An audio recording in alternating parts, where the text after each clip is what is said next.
రాముడు పుట్టిన 11 రోజులకి ఆయనకి నామకరణం చేయించారు.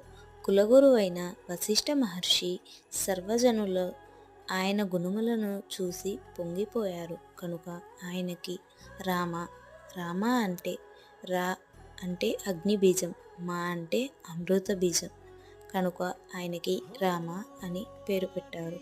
సుమిత్ర కుమారుడైన సౌమిత్రి అపారమైన లక్ష్మీ సంపన్నుడు. రామసేవే ఆయన లక్ష్యం కనుక లక్ష్మణ అని. కైకేయ కుమారుడు భరించే గుణములు కలవాడు కనుక ఆయనకి భరత అని. శత్రువులను సంహరించగలవాడు కనుక శత్రుఘ్న అని నామకరణం చేశారు వశిష్ఠ మహర్షి. వాల్మీకి రామాయణం తెలుసుకోవటానికి మన ఛానల్ని సబ్స్క్రైబ్ చేసుకోండి.